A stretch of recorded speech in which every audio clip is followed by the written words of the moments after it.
Yeah, Jeff Matson here at Martin Archery. I'm working towards my 30th year. 3 months ago, we were pretty much almost done, completely done. Had no orders, no parts, nothing left. New company, new owners came in, started ramping up, filling our shelves, getting orders ready. All of a sudden, we're busy, we're swamped. We got orders coming in every day. We got more orders going out every day.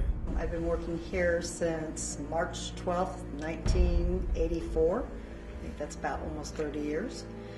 I started out working in the bow shop, boxing bows, inspecting them.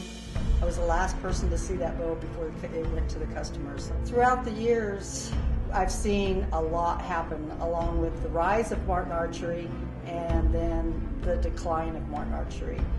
And being here as long as I have, seeing that decline was really hard. Watching all the people go away and being to the point where we weren't even sure if we were going to have a job anymore. So the way we got involved with Martin is I'd spent about the last 2 years owning my own contract firm, working with private equity firms, just turning around companies in the U.S. And we were able to turn around 3 companies. And then when the Martin opportunity came up, it was an opportunity for me to actually, step out of that role and step into something permanent that I could spend the next 10 years on. I came to Martin Archery purely because of the potential. I see so much potential here. I was spent the last 7 or so years working my way up one of the largest, if not the largest boat company in the country. And when I was recruited by Martin, I took a hard look at Martin and just realized the potential is there for Martin to not only become one of the leaders in the industry, to become the outright leader in the industry. And what I love most about the Martin story is that Gil Martin did all the hard work. He spent 63 years building the brand up. It was the top brand in the United States for 15 or 20 years, and everybody knows Martin. And it was just one of those situations to where we just didn't want to let it fall into the wrong hands or even worse, liquidate and kind of disappear.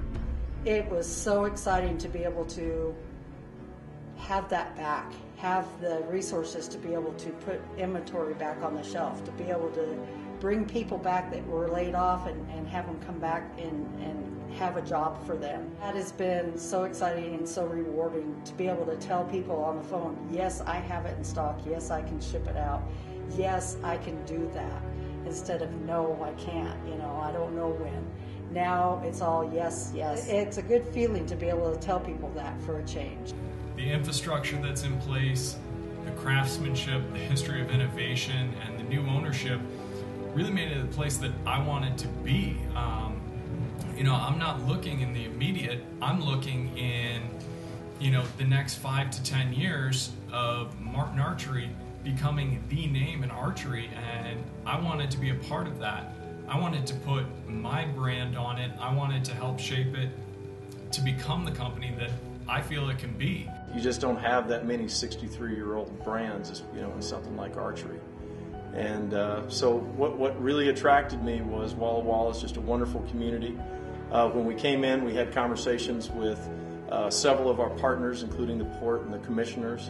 And what we found here was we found a community that really was supportive and wanting to make sure that they didn't lose those jobs and didn't lose the company with the legacy of Martin. And so I'd like to say, gee, we came in, we did it ourselves, but that's just not the truth.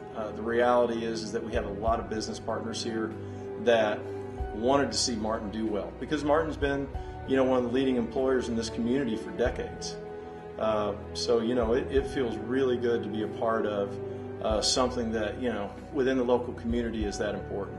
So far we've managed to bring about 40 people back on board, of which 80% of them are people that have worked at Martin in the last 2 to 3 years. So I think that's why we get a lot of the support that we get and why it's such a big deal. I left Martin Archery, and then the new CEO, Rich Weatherford, came on board.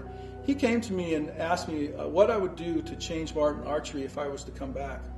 So we sat down, went through the catalog page by page, looked at every bow model. We decided that we would go to one-piece risers, also twin limbs, and then we'd also go to a slide instead of rollers. So we did everything cosmetically that we needed to do to really make a good solid bow line for 2014.